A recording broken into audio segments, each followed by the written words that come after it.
Welcome everybody. Welcome from the American Geophysical Union. We are so pleased to have this webinar series in conjunction with AGI's Workforce Department. We both think it's a great opportunity to support geoscience departments and to combine our resources to strengthen that support. As you can all see, we have a very broad representation of the types of institutions that are being represented in today's webinar, as well as the region. We have folks from California and South Dakota and Texas and New York and everywhere else in between. So thank you for joining us today, and we also look forward to everyone's participation not only today but throughout the remainder of the spring semester. We'll give you a listing and the website information for the remainder webinars a little later in this webinar.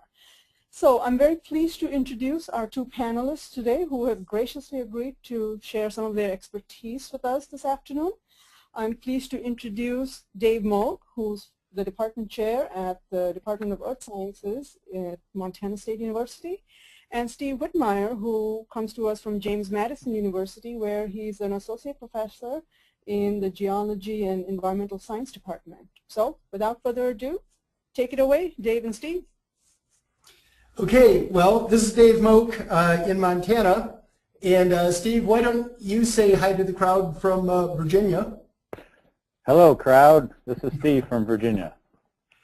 And Steve and I have been working on field issues for numerous years now. We have convened some workshops and edited the GSA volume on teaching in the field. And Pernodi asked us to reflect on some of our experiences related to legal issues related to field work. And so Steve and I are going to tag team and provide some, we're going to try to identify the issues and provide some suggestions, and then many of you have great experience. And so this really is a forum for all of us to share expertise and ideas.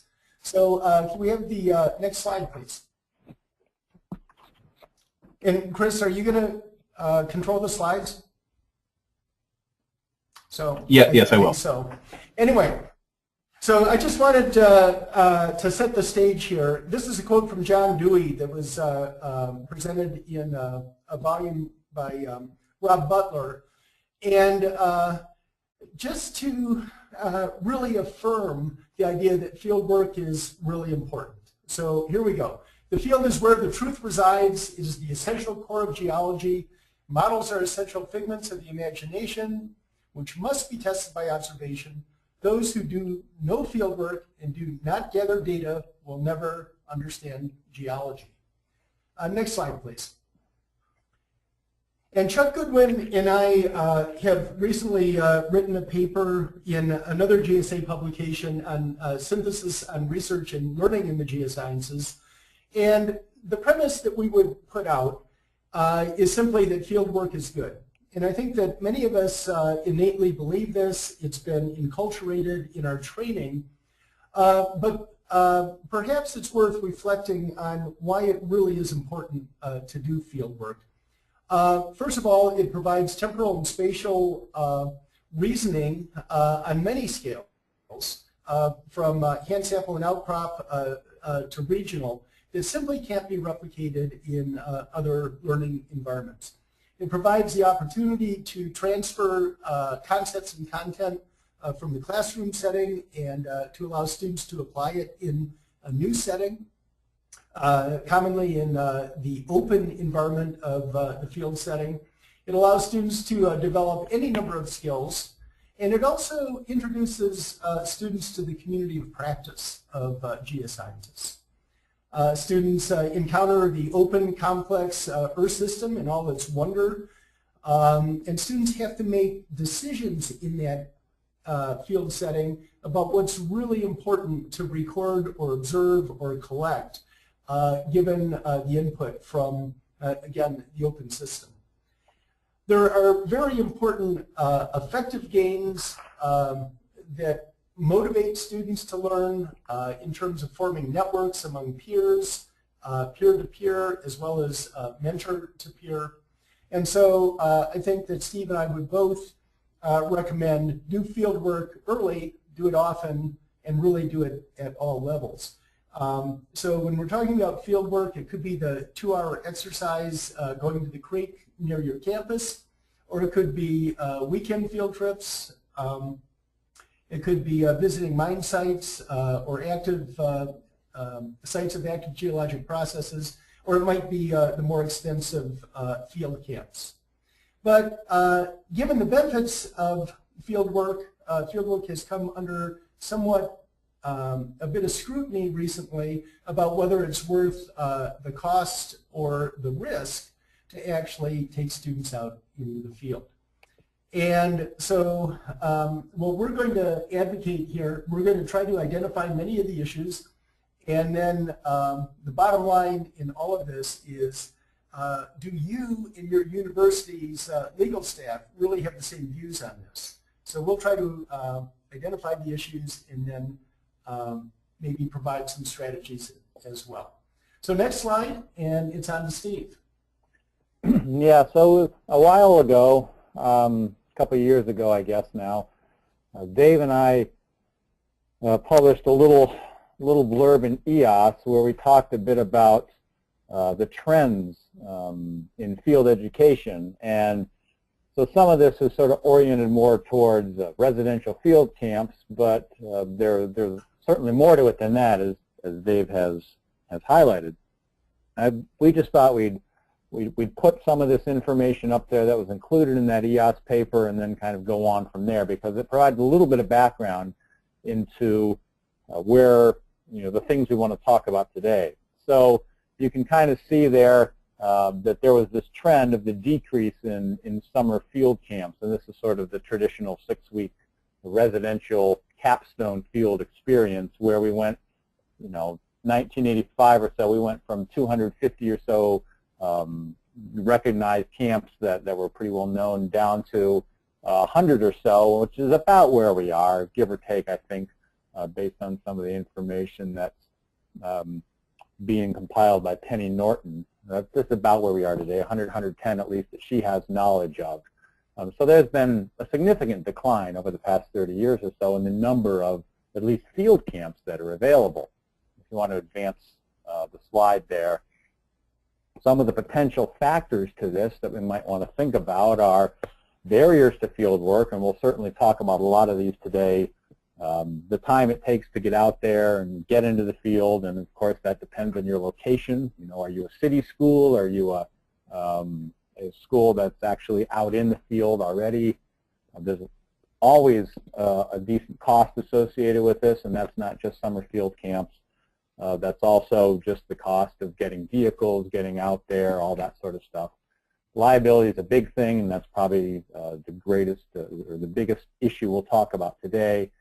And access is another big issue that seems to continually be becoming more of an issue. I'll talk a little bit about international field experiences at the end, and it's an issue there as well. It's no different from there or the state. Other things that have influenced sort of trends in field courses, there are things like the advances in analytical equipment that perhaps has transferred some of the traditional focus of boots on the ground to analytical experiences in the laboratory. There certainly are far fewer jobs out there that do traditional style bedrock or superficial field mapping, although components certainly get included in a lot of other professional jobs. And this last one here, when we were writing this back in whatever it was, 2009 or something like that, there had been a recognized trend or a recognized declining trend in the number of geoscience majors nationwide. Maybe you could hit the slide advance there. But there seems to be a bit of a change. Oh, first of all, there's a blurb at the bottom of the slide that's not coming up on my screen, but let me mention here, all of this data has come from AGI reports, status report on geoscience summer field camps, and the AGI status of the geoscience workforce, and that was the 2009 version.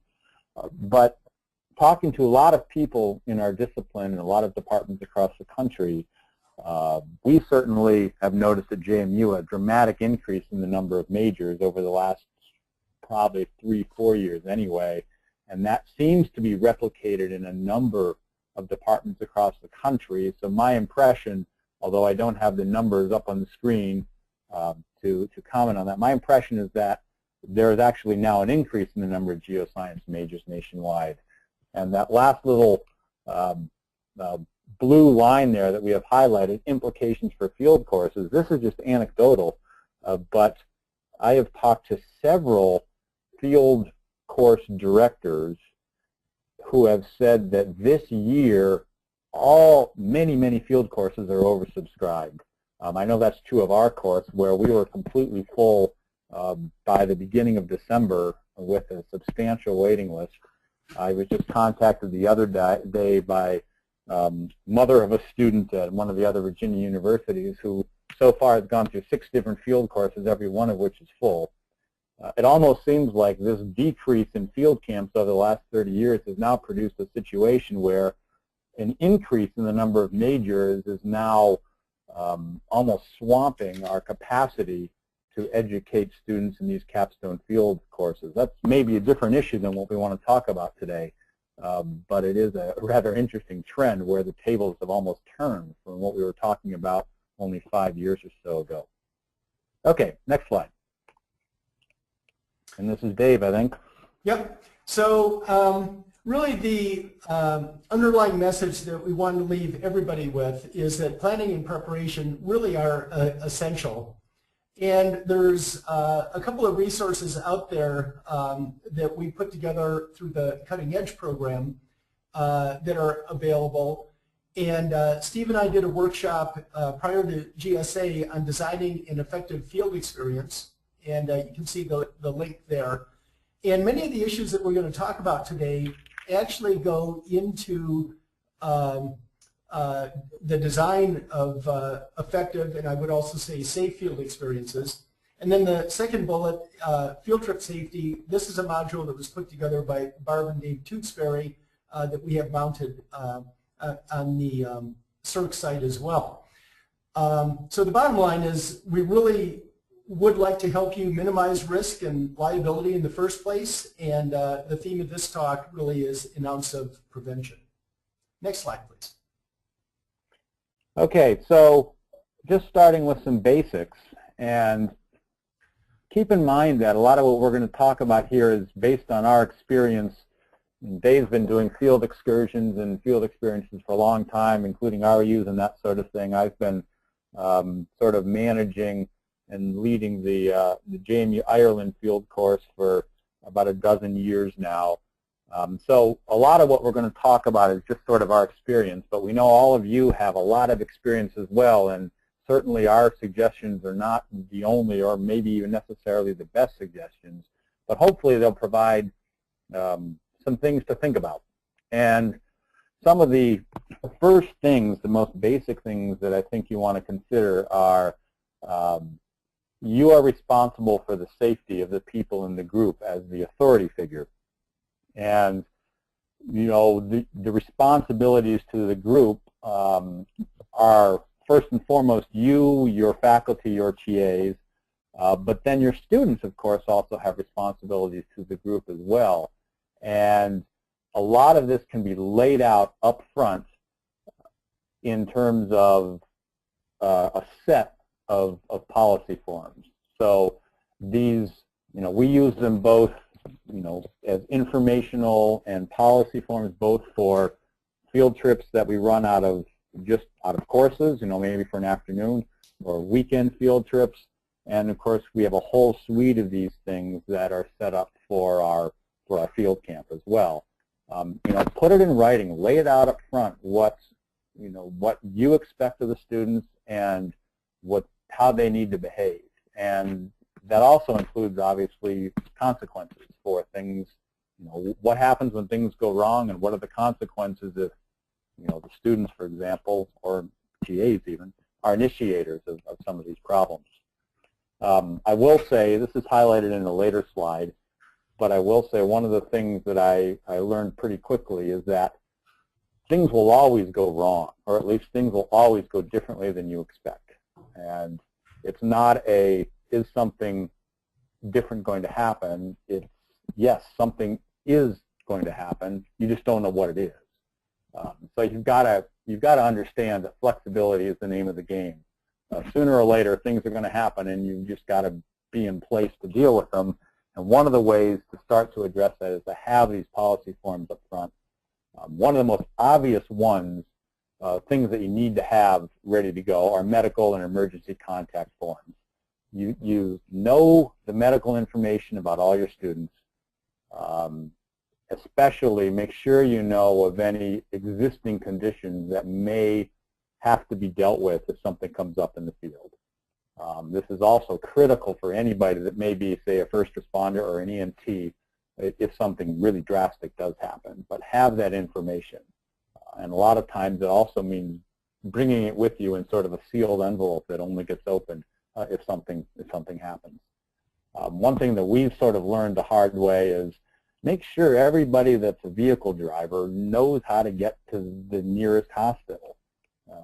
It sounds like a no-brainer, but you'll be surprising how often, if you have new people coming in to help you out as a TA or help you out as a driver, and maybe you're off doing one thing and they're the person that has to respond, if they don't know how to get to the nearest doctor or the nearest hospital, that can seriously compromise your ability to act quickly.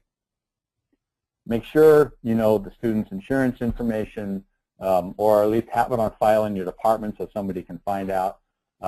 Contact information, I know Dave has mentioned before that it's, and certainly this is true for us, parents oftentimes want to sort of know what's going on and be able to not necessarily keep tabs on the students, but be able to get a hold of the students, and so you should know that contact information. And a lot of students will have special beliefs, special needs, all that sort of stuff. And you need to know that up front as well so that you make sure that you're providing an equitable experience for everybody involved. Okay, next slide. So with respect to itineraries, it's really important that information be provided on a couple of different levels. So the itinerary really needs to be laid out in some detail, and make sure that you have essential information on file in the department, because that is ultimately probably going to be the point of first contact if something happens, or if somebody on the outside needs to contact people in the field experience. So make sure before you go that the department secretary, the department chair, somebody in authority knows who the leader is and what the contact information is for that person, what the schedule is and what locations you'll be visiting, what the lodging will be, and certainly a list of participants. We have had the occasion where parents have called our department trying to track down their students, and this information was essential. But then also for the students, they also need to have a very clear understanding of what the field trip is all about. I've written previously about the importance of what's called novelty space, and students cannot learn if they don't, if they're unsure about where they are, what they're expected to do, and if they have any concerns about personal safety or comfort. And so make sure before the students go out that they are adequately prepared so that they understand potential risk in a given area, that there's clear expectations about the tasks, that they know what to expect, for example, with respect to weather or perhaps the intensity of physical demands, certainly what professional or personal gear to bring. And the last point is make sure that you have an emergency response plan in place when you go out to the field site. So if there is an accident of any kind, you know, as Steve said previously, where the local facilities are, medical, how to reach the sheriff or the ranger, perhaps search and rescue if that's needed. It's really difficult to find that information in the heat of the moment when everything's crashing around you. So just make sure that this plan is in place. We'll show some references at the end of this presentation, but a lot of this material is presented in the Field Safety and Uncontrolled Environments book published by ExxonMobil and AAPG. This sort of brings us to modeling professional standards. So one of the things to think about is when you're out in the field with students, leading a field trip or teaching or whatever it may be, you should be modeling professional behavior. And there are standards, professional standards, whether they be OSHA or MSHA standards, HAZS, WAPR in some situations. What are the standards? Well, are you in a situation where hard hats are appropriate? You should have a fleet of those if you're going to be doing any sort of work in mines or quarries or even serious rockfall situations. Reflective vests are sort of a no-brainer these days. So much of what we do is visit outcrops and road cuts, and I can't tell you the number of times I've had the state police stop by and ask what we were doing, and oftentimes we actually contact them ahead of time so they have a rough idea that we're going to be in an area on a given day. But the one take-home message every time they stop is, even if we're wearing vests, they still tell me make sure everybody's wearing vests. So we keep every one of our vehicles, our field vehicles, has a case in the back that's just full of vests, like 20 vests in each vehicle, so that there's never an excuse for somebody to be out there without a reflective vest on. Eye and ear protection, those are sort of a given if you're in that kind of an environment. If you're using rock hammers, have eye protection. Ear protection, if you're in a blasting area or something like that. Things to keep in mind. Appropriate footwear, I can't tell you how many times you've all had this experience. You go out with undergraduates and you got somebody in the group that just doesn't wear shoes. It's unbelievable, right? It's guys that go around in bare feet. I don't know what it is. But anyway, make a long story short, appropriate footwear is critical, and obviously steel-toe boots if you're in that kind of a situation. My experience in Ireland leads me to include weather gear as a critical item. What seems to happen to us in Ireland is the tone will be set correctly if we start out with 2 weeks of rain in Ireland. Then nobody forgets the rain gear after that. However, if we start out with some really nice weather at the beginning of the course, then we're kind of chasing it the whole rest of the time, because guaranteed we'll have an afternoon of downpour. And of course, we're out in the field, and half of the students won't have their rain gear. So weather gear is important. We'll get them used to going out in all weather. We're not fair weather geologists after all. The other thing is safety inspection of vehicles, and Dave highlighted this to me, and it's a great idea. If, for instance, you go into a working quarry, they will do a full safety inspection of the vehicle before you take the vehicle down into the quarry. They'll park it, they'll chock the wheels, they'll walk around and make sure everything looks fine. They'll look inside and make sure everybody's got their seat belts fastened, etc., before the wheels roll. And safety inspection of vehicles, my experience with that is I've had rental vehicles when I've gotten them and I've had like 2 bald tires. Well, that's the recipe for disaster somewhere down the road. So that's equally as important as what your people are doing, people are wearing. Okay, next. So a few comments about vehicle safety. I think that everybody is very aware of the recent studies about the 15-seaters. Many of our institutions have divested ourselves of these vehicles. The impact, of course, is I now have doubled my field trip budget because I need twice as many vehicles.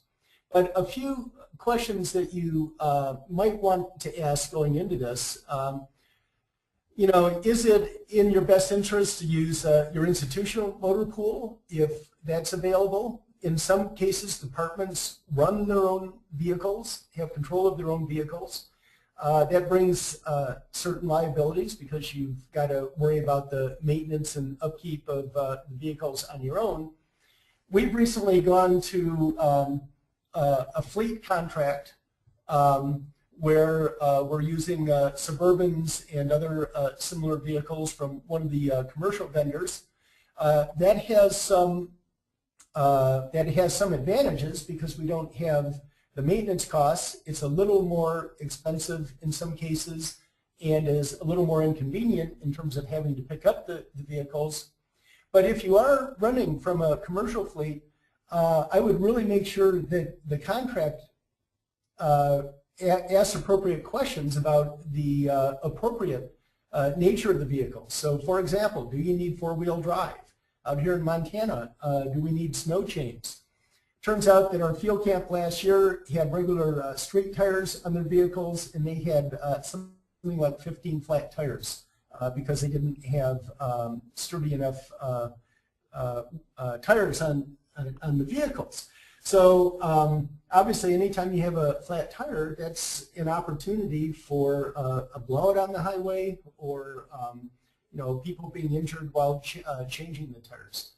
So anyway, this is a major consideration, the type of vehicle. And then for the vehicles you're driving, are they equipped with appropriate safety equipment? And Steve just mentioned the reflective vest being part of the kit in every vehicle. But perhaps you need flares, cones, perhaps jumper cables.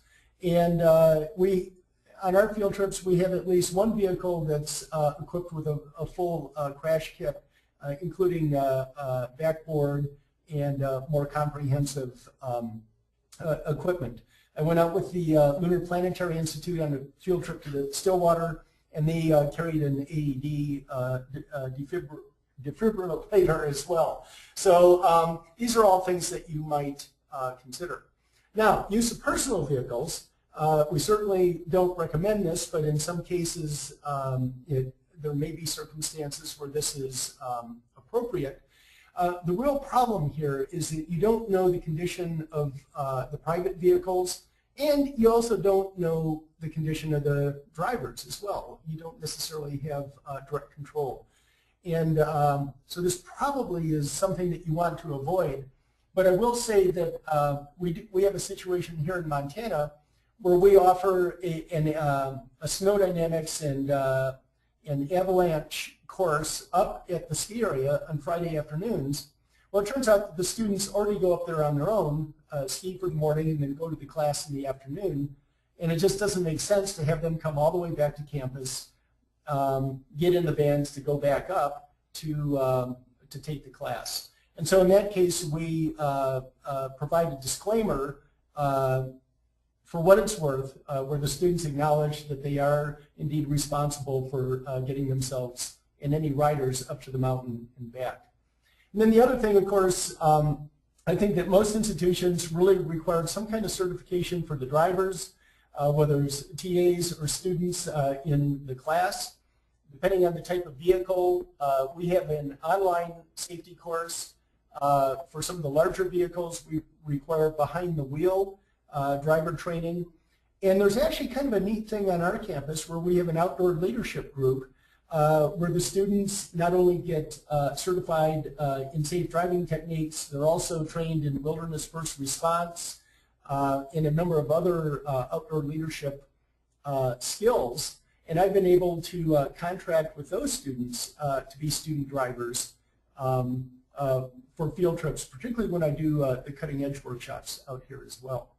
One thing that I would note is, I didn't put it on the slide, but I would suggest that those of us that are leading the field trip not do the 60-mile-an-hour geology, pointing to outcrops as we go. Let someone else do the driving, and we can do the geology from the passenger seat, talking to the group either in the van or on radios.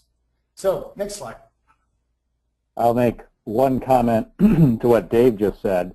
And excuse me, there may be situations where it's almost more appropriate, especially if you're doing geology of road cuts. Maybe you have a bus. Maybe we do this for our Virginia field conference trips. which we have one a year that usually tracks somewhere between 100 and 150 people. And we just run 2, maybe 3 buses, and in each bus there's a driver, and then there's the leader who provides commentary as the driver is driving. So that doesn't work, obviously, for a lot of off-road type of stuff, but if it's big groups, primarily road cuts, sometimes that's actually the safest way to go. Okay, so next policy is, or next slide refers to things like alcohol, drugs, sexual harassment, firearms, policies. And, you know, the first thing we say is just say no. That's kind of a no-brainer. The one thing to remember here is that your university has all these policies in place, and just because you're out in the field doesn't make any difference. The field is the extension of the classroom. They're still in the university course. They're still participating, even in terms of, say, our field course, where we have usually at least 50% students from other universities. They have to enroll at JMU to take the course, which means that when they're in the course, they're a JMU student. They're fully subject to the same policies, and it doesn't matter whether it's in the States or whether it's in Ireland. So, you know, but the take-home message here is your exposure to liability is huge. So all of these things are essentially a one strike and you're out type of policy. At least that's the way we do it. We just lay it out up front. This is the way it is. You know the way it is, and there really is no leeway. You know, and the other thing, obviously, you've got to comply with local and state laws, and if you're in a foreign country, you've got to comply with their laws as well. So that might be an extra level of things that you have to go over. One thing you have to make sure you do, though, is spell all this stuff out up front. Have written copies of policies that get distributed to all of your students. Have them sign the form stating that they've read all the policies. This is the sort of documentation you have to have in place in case you do have to go back and do some sort of enforcement action. You got to lay it all out up front, and it's got to be in writing. That's the best way to protect yourself if any of these things happen. And the other thing to keep in mind is that there are places where there are examples of all these forms and all these written policies that you can look at. And of course, the idea here is to look at these. You won't use the exact same form, but it'll give you an idea on how to draft your own policy forms, and to know, you know, make sure everybody knows up front what's going on. I refer to things like these Tech Geology Consortium handbooks just to make sure I didn't miss something. You know, I'll usually read through these and I'll say, oh yeah, that's right, I was going to put that in there and I forgot. You know, so it's a good way to make sure you're getting all your bases covered as you prepare something like this for yourself. Okay, next. So permits and permissions. This is a major concern of mine. Even out here in the West, with all the federal lands that we have, we're being more and more restricted in our ability to find good field areas. So land access is a major issue, and out here, particularly, well, I'm sure across the country, we simply have to respect property rights, and the message there is ask first. If you have the ability to go out and meet the ranchers and the farmers and the landowners or land managers of any kind, establishing a personal relationship, explaining what we're doing, why we're doing it, is really a good thing. You know, we're concerned out here about range animals, cattle and sheep, making sure that they are not in any way impacted. Gates are left in the condition that you find them. Many times the ranchers want the gate open so that animals can get to water. In other cases, they want the gates closed. Making sure that you only use on-road travel, no four-wheeling, you know, off-road. Out here we've got huge concerns about fire danger, so we just simply have a blanket no smoking policy. But the main thing is to make sure that when you're working with landowners that we have a good, respectful, healthy working relationship so that they will indeed allow us back on their lands. We have had a few occasions where bad conduct by individuals as close some of the really classic field sites that we have out here, at least in Montana. The other issue, though, is public lands. And increasingly, permits are required for access on national forest lands, BLM lands, national monuments, and so on. Here at Montana State, we have been required to have a memo of understanding with the local forest. Every spring, I have to outline the number of trips and the number of class days and the general locations where we're going. And, you know, I simply have to have that documented with the Forest Service before any of our classes can go out.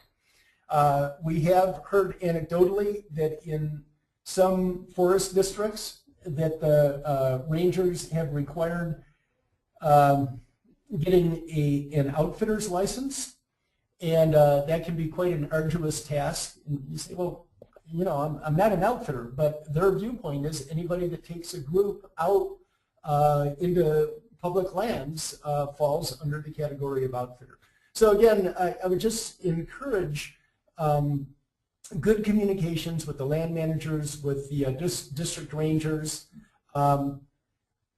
Sampling is a big issue, you know, and we had to assure our local rangers that any sampling we would do would be off trail, away from where casual hikers would be encouraged to do the same thing. And then certainly respect any road closures and other restrictions in the area. So again, it takes a little bit of planning, need to be out there in front to be in touch with the land managers. But if we establish good relations up front, hopefully we'll be able to use these lands in perpetuity. Next slide.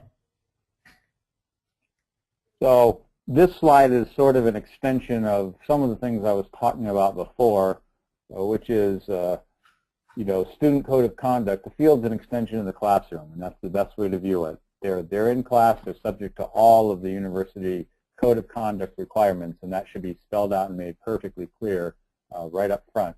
And if there's unsafe behavior, they get sent home. Now this is, I mean, obviously we have a different environment, whether it's an afternoon or a one-day field trip versus whether it's a multi-day field experience. Usually you can mitigate sort of unsafe behaviors for an afternoon in the field and basically control it in that environment. The problem really comes in when you're at a residential field camp and you have student behavior that has to be dealt with.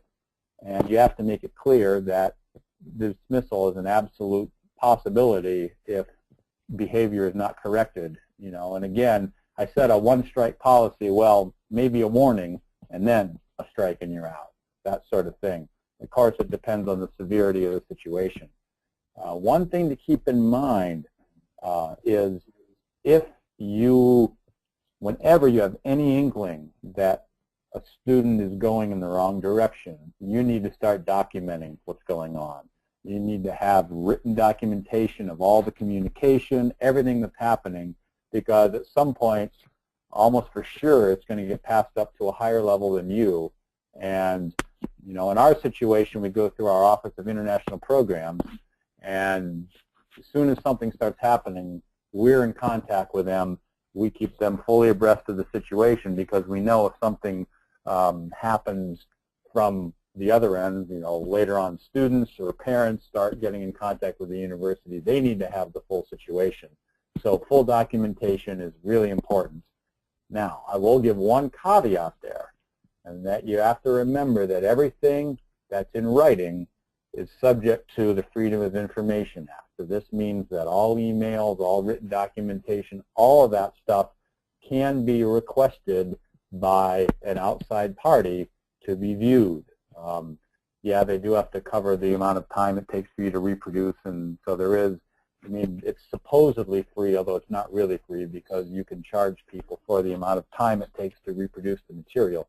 But it is all FOIA-able. So keep in mind that don't have anything written down that you're not going to want them to be able to see in a legal situation later on. That's just, I'm speaking from experience here, so just keep that in mind. Okay, next slide. Okay, just a few words about first aid and safety gear.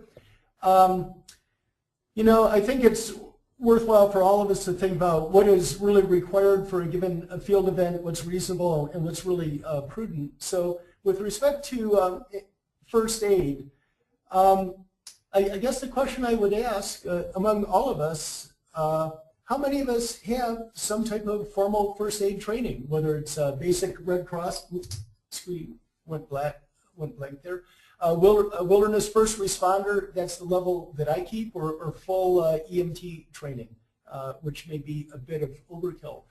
But if not you, is there somebody going on the trip that does indeed have this experience, whether it's a TA or maybe one of the outside readers that I was talking about, or perhaps even the students. For my REU site, I did indeed have an EMT and a woofer on each of my 2 years, and both were put to use. So, you know, it's just really good to have that backup. Personal first aid kits, really going out into the field, everybody should be able to take care of at least remedial first aid stuff. And then, as I mentioned before, for the larger group, we have a more extensive crash kit, both in the vehicle and sometimes back at camp. Safety gear, of course, is going to be variable depending on the nature of your activity. I just listed a few things here, radios or walkie-talkies, mobile phones. Out here, we have very little cell coverage in a lot of the backcountry areas where we go. Lightning detectors, something that you might want to think about, traffic cones and so on. Again, the AAPG book has a lot of great ideas about the type of safety gear you might need, but think ahead, just before you go out, if you're going to road cuts, if you're going in the backcountry, if you're going to be near water, all of those environments are going to require different safety gear. So again, just think ahead. Next slide. And when we're on the subject of safety, of course, we come around sooner or later to personal liability. And most universities have sort of an umbrella liability policy so that you are, what they say, covered if you're involved or engaged in a university-sanctioned activity. And I think a lot of places, field work is considered, or field trips are considered an extension of the classroom. So they are, in general, covered by the university's liability protection. You got to be careful, though, because their university lawyers can often have a different view of what a university activity is than you do. If you are on a weekend field trip and you're out in the field instructing all day, and then you're sitting around the campfire at night, maybe you just finished dinner and you're sitting around the campfire and somebody does something stupid and gets burned in the campfire, it's very possible that your university lawyers are going to say, well, that's not part of a teaching, a classroom experience, a university educational experience. That's after you guys finished. You guys finished during the day. So you got to be, my advice to you here is sit down, or, as a department, or often it's not just geoscience departments, biology is in the same boat, etc. Sit down with your legal counsel and try and get that as spelled out as you can. Now, there is always going to be, these are usually lawyers, so there's a certain amount of legalese, and you might be confronted with sort of a lack of a definitive answer, but at least try and figure out where things stand. The other thing to consider is I know of a lot of people I've talked to who, in light of this situation, have gotten a personal liability rider where you have your own supplemental personal liability insurance. I've done that, and it's not all that expensive in the grand scheme of things. And if field work is a way of life, it might be something worth looking into if you haven't done so already. And like I said, I know a lot of people who have done this. Now, that's not fail-safe either, but at least it's one more level of protecting you from these liability situations that can happen. And, if we do this for 30 years, probably it's going to happen at some point. So, next slide. Okay, and so just covering again the area about the importance of documentation. If there is an accident, injury, or illness, there's going to be some kind of incident report. And obviously a traffic accident is going to be different than a first aid accident. I just listed here a number of the things that typically go on to an incident report that I would file as a wilderness first responder, but just the basic information about names of anybody who's been involved, the dates and the locations, a very clear and concise summary of what actually happened in the case of illness or physical accident, if there were symptoms and what the history of the events were, something about the overall context of the situation, what treatments were given, and again, I'm thinking more medical injuries here. What external help was used? Did the victim end up in a hospital or a clinic? Were they attended to by a physician or a nurse or a EMT? Were there any actions taken by the authorities, perhaps the police or rangers, search and rescue? And then ultimately, what was the recommended course of action? So again, take a minute to reflect after an incident like this, after your pulse rate goes down a bit, and make sure that you document a very clear sequence of events and the activities that occurred, because there will certainly be questions and follow-up that you will have to respond to. Next slide, please. So we're kind of in the sort of wrapping it up phase here. I thought I'd say a few things about international field work and field courses, because that's one of the things I do every year is go to Western Ireland with our field course. And there's a lot of this is the same, right? I mean, everything we've talked about up till now, all those things are the same issues over in Ireland as they are in the States. You need to know the local variations.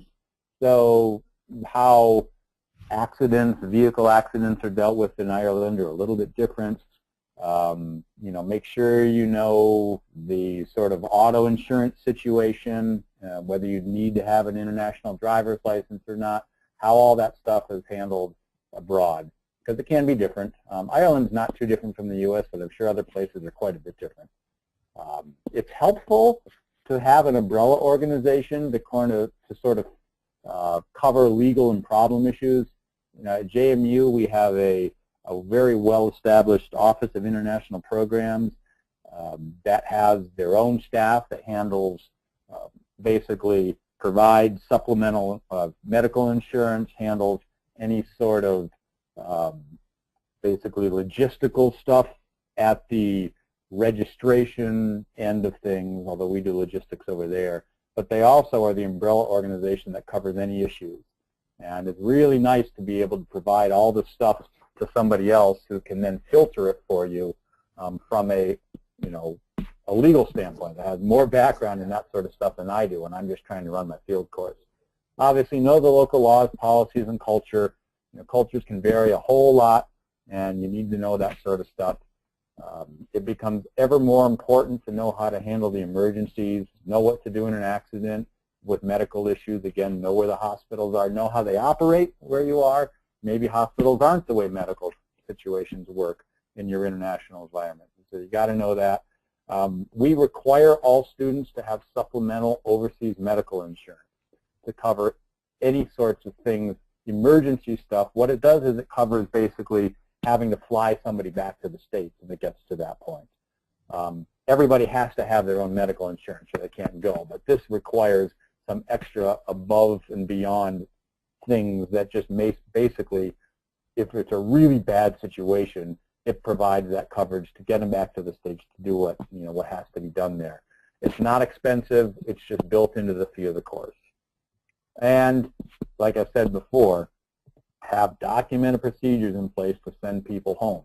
It's a bit more of an involved procedure to send somebody home from an international setting, but that doesn't mean that your policy should change. So make sure you've got all that laid out.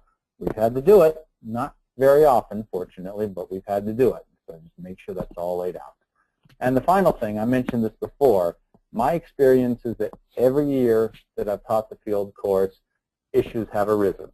You know, one year it was that unpronounceable volcano in Ireland that erupted and disrupted all the plane travel for people trying to arrive, you know, in Ireland at the beginning of the field course. Not something I had planned on having to deal with, but, you know, you roll with the punches and you expect things to happen and you say, all right, we'll figure it out. You know, don't panic, just figure it out. Okay, Dave, I think you've got the final one. Yeah, so we just wanted to leave you with some resources as you go about your department life. This is shameless self-promotion. Steve and I and Eric Pyle edited the GSA volume on field geology education. I hope you'll take a look at this. There's all kinds of great ideas about both historical and modern approaches to field work. There are a couple of excellent I guess they're brochures and reports from the United Kingdom on teaching geoscience through field work and designing effective field work that were published in the Geography, Earth and Environmental Science group in the UK. There's a plug for the Field Safety and Uncontrolled Environments book. And the links to the two UK reports and examples of all of the forms that we talked about, medical forms, the policy forms, and so on, those are all linked through our Teaching in the Field site through the On the Cutting Edge program. So I think we should open it up to questions, and thanks for your attention. Thank you, Dave. Thank you, Steve. So there were a couple questions that came in while you guys were presenting. You know, back when you were talking about the issue of you know, medical information and background information from your students, what about HIPAA issues in a situation like that? How does that play in? I'll take a start on that. We provide the forms to everyone, and we ask that they submit them in sealed envelopes. And I just keep a binder in the lead vehicle. I also carry that out in the field. If I'm way in the backcountry, I will carry that as well. And I destroy those after coming in from the field. Mm-hmm. I do also ask people to talk to me quietly and on the side if there is an issue that I need to know about. For example, anaphylactic shock in bee sting, for example. I just want to, it just helps me to know if they're carrying a pin and if this is something that I should know about. Steve? Yeah, I mean, we do the same sort of thing. We have all that information because we have to have it. We just keep it sealed and it only stays with the faculty unless it has to be opened. So. Okay. Do either of you in your cases get folks to sign a release, you know, related to you know, basically a HIPAA release? So in the event, you know, you're far away from their family and everything, and if there needs to be a responsible party, if the person is otherwise unable to communicate, is any of that taken care of, or has that ever been broached with your legal folks? Our Office of International Programs does that. They actually collect all that information for me, and they do take care of that. Okay. And then that's how they can then pass the information on to me. Okay. Another question. I would just say that one of the forms that Barb Tewksbury provided does indeed have, if I remember, it has a clause that says, you know, if the student is incapable of communicating, you know, with the leaders will respond in the most prudent way available. So I don't remember exactly the language, but it's something like that where authority is transferred to the leader. Okay. Another question. So one folks was asking about HIPAA itself. And basically, you know, that is the Medical Privacy Act that doctors are under as far as sharing information, and it certainly is a very restricted situation in the event someone has a medical emergency. So I hope that helps in that definition.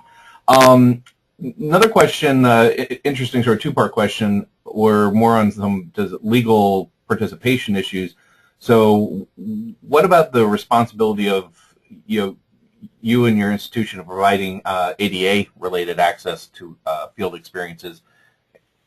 Sure. I'll start with that, and I'm sure, Dave, you have perspective on this too, because this is something we all deal with. For general field trips, we do absolutely everything we can to enable field trips to happen in terms of people that have mobility issues and things like that. Sometimes there may be somebody that just can't do that, and we try to provide an alternative experience. We have had situations where we have had students that have enrolled in a field course that we then come to find out are mobility impaired in some aspect. And again, we do as much as we can with that. We have responded a couple of different ways. We've responded preemptively by, on our field camp posters, basically laying it out that this is a physically intensive course that will require hiking in mountainous terrain 6 out of 7 days, just so people know up front what's going on. We had a situation where there was a student that was in an ADA situation and was also very much a disruptive influence. This person had a lot of other issues going on, and they knew how to play the system. They invoked ADA against us at one point to try and gain some leverage, at which point we were told by our legal counsel that, well, you don't have to worry about that because ADA does not apply in international settings. So you may not know that, but that's interesting to keep in mind. Okay. And then the person I had a follow-on, I think, related question is, about allowing family members or some other non-student, which I assume, to go along on the field trip, which I assume is in this context to help someone who might have mobility issues. How would you see that? Yeah, I haven't had that situation happen. So I don't know, Dave, have you? I actually have, and it's illegal for us to take non-MSU students or faculty or otherwise certified people in our workshops to ride in the university vehicles. So I have tried to have a a policy where other people don't attend. But actually, that's an interesting question about ADA support, and I think that would be a sanctioned or certified activity, and I think that person would be part of the trip. I was just going to say, like Steve, for our backcountry REU experience, we tried to post as clearly as possible up front on all our advertisements what to expect physically, so I did not have to deal with ADA exclusions, but we do deal with that in our field camp. And there was a very rich discussion about this on the MSA listserv a couple months ago, and the best that we've come up with is providing alternate service, and typically that's some kind of remote sensing or Google Earth type activity where a certain amount of mapping is done remotely, and then to the extent possible we try to get the students out at least to road cuts. But I did have one case where a student very aggressively wanted to participate in an activity to climb Sacagawea Peak, although he was in a wheelchair, and basically wanted helicopter support to get him there. And our AA office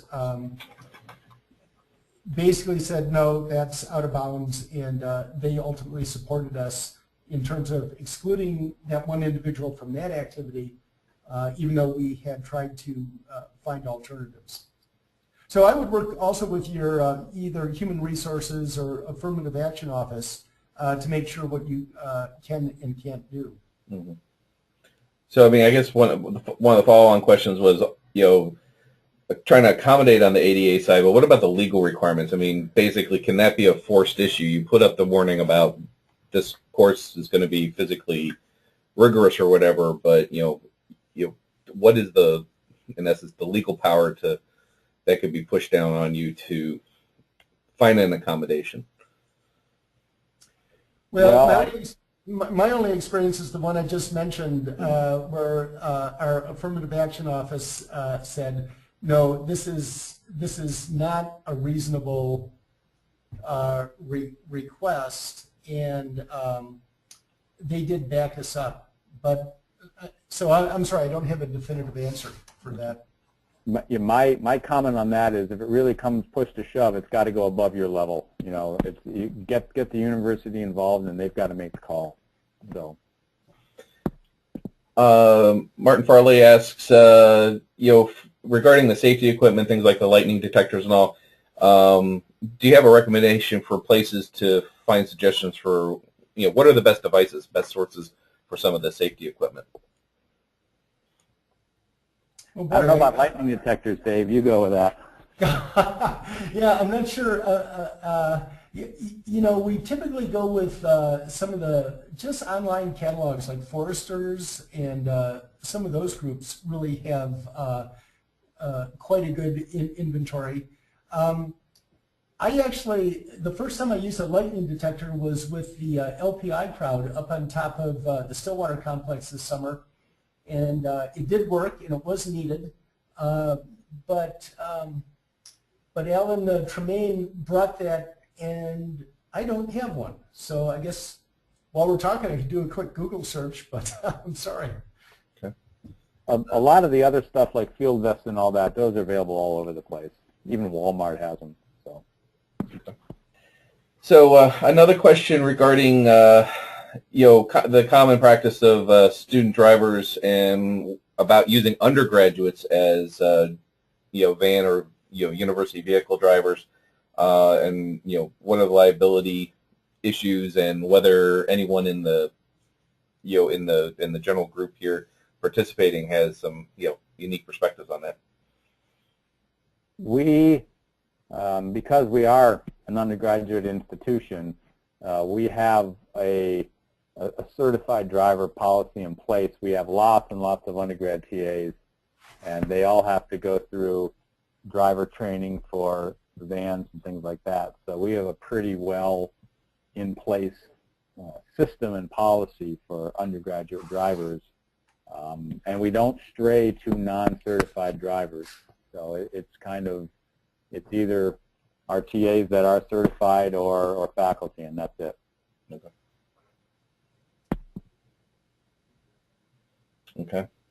I'll just say one quick thing. We try to have 2 drivers per vehicle, just because of fatigue factors. Good idea. Absolutely. Let's see. So another question is, this is actually a very interesting one. In your guys' experience, how well does the legal team of your university actually really understand geology field work and what you're trying to do? Also, how well prepared are they actually to have those conversations with the geology faculty before they go out and lead trips and things like that? That's a great question. It took us, I would say, a few years of discussions and of actually expanding this field liability discussion beyond geology before we really got their attention. When it was just the geology department talking about this, they didn't want to be bothered. And once we started to get a lot of these other groups that are going out in the field or going on field trips involved, and I mean biology and a lot of other people that are doing this sort of thing, they started to realize that it was in their best interest to sort of understand what was going on, because there was a decent amount of this sort of field work happening on campus. And they came around. We had some productive conversations, and we sort of came to an agreement on what a reasonable policy would be. They are still hesitant to say, we'll back you 100% because they're lawyers, and I don't think they'd ever say that. But I do think we had got the discussion to the table, and we got on sort of the same page. Okay. Yeah, a question, in the background research that you guys have done over the years regarding field camps, certainly a lot of the field camps that have gone away have basically waved their arms and said university legal policies, et cetera, liability is why we're closing this or stop doing this. In your experiences, how often, how prevalent have been, lawsuits filed against programs because of their field work or field camps? Is this really a real problem, or is this a perceived issue? That's a good question. I don't have the data on that. Dave, do you know that? No, I don't, but I have to say that I tried to be proactive a couple of years ago and asked legal counsel, and it opened up, there's kind of this feeling that let sleeping dogs lie. So once I started talking to the legal counsel, they said, but you're exposed here, you're exposed there, and it was heading in a bad direction that they wanted us to basically curtail all our activities. But the one thing I would say is that I know that there have been some very serious car accidents with blowouts and vans rolling over and things like that. And so in that regard, I think it's an issue if the legal counsel gets involved after the fact rather than trying to inform them what you're trying to do and how is the best way to get there. So I would just suggest opening the conversation and trying to educate the front office just a bit, because frankly I don't think that they have a very good handle on what we do or why we do it. And this is a topic that has come up in sort of the workshops we've done in the past, and we've maintained that one of the most important things to do is to educate the administration into why fieldwork is such a vital component of our discipline. And that can be done in a number of ways. That was one of the purposes for publishing this volume, was to sort of highlight as many field education practices and how important it all is. As a book you can take to your dean, this is really important stuff. And the other thing to do is get your industry connections to do the same thing. Be the squeaky wheel. Have some people in your court that can really say, all right, we understand there's legal issues, but this is important, so what do we do? How do we, put a policy in place to mitigate things before they happen? Excellent. I'm just going to relay Travis Nelson, related to the lightning detector, said that he's recommending the Thunderbolt Pro storm detector. Says it works great. So for those of you that are looking for that, there's a recommendation. Yeah, so what we want to know is if we have a student that's out in the field that has broken rules and we need to get them out of the situation, but we're driving kind of university vehicles and we're out for 3 or 4 days, how would you handle something like that? Okay, we're going to mute Julia. I think she was talking about misconduct situations. Well, I've never had to send anyone home, Steve. I think you have. But I do know that anecdotally a couple of my field trip buddies have indeed driven the student to town and either put him on a bus or taken him to the nearest airport, and on the student's own ticket sent him home. Yeah, we make it explicitly plain that if they go home, we get them to the airport or the bus station or get them a taxi or whatever, and that's it. Once they're off our turf, they got to get themselves home, and that's explicitly laid out in writing that that's the policy. If I were doing a multi-day field trip in university vans, I would do the same thing. I'd say, hey, listen, if you're a disruptive influence to the group and you are either endangering the group or endangering significantly the educational mission, I'm going to take you to a bus station and you are going to go home. And I would have it laid out in writing.